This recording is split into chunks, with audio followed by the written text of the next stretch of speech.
Hello mga kasari, good morning po sa inyong lahat. Welcome back to my YouTube channel. Muling nagbabalik ang tinderang Ilocana ng Isabela. And for today's vlog, another day, another sharing na naman ako sa inyo mga kapako kasari.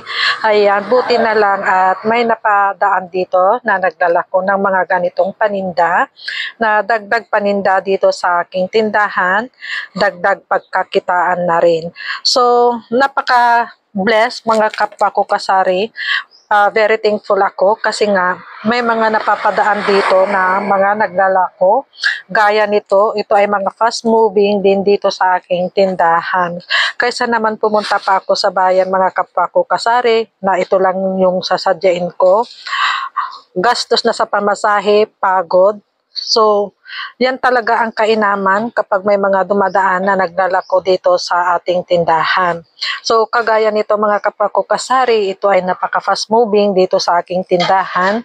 Kung minsan, ito lang talaga yung mga sinasadya ko sa bayan, itong mga candies na ganito. So, very thankful talaga ako kasi nga may napapadaan na dito sa akin na naglalako ng mga ganitong klaseng mga candies. So, ito ay maganda rin yung tubuan natin dito mga kapako kasari. Kagaya nito, konti lang yung aking kinuha. Ito ay dagdag lang sa aking mga stock. So, bali ito yung aking binayaran. Nandito yung aking resibo. Ayan. So, bali, ang aking binayaran lang is 1,060. So, may kinuha silang yung panis na tinapay. So, open BO naman sila. So, iniles nila yung 45.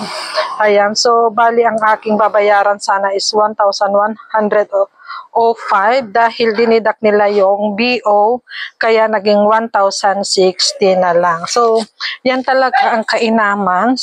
Pwede kong ibalik kung ano man yung mga napapanis kong paninda na galing sa kanila. So, ito lang na naman mga kapako kasari ang aking mai-share. Ayan, isinishare ko lang ito kasi napakaganda talaga na may mga dumadaan dito na nagdala ko mga kapako kasari. So, naiiwasan ko yung pagod at naiiwasan ko rin yung gastos. So, yan lang. Happy selling na lang po sa ating lahat. God bless us and bye! Thank you for watching!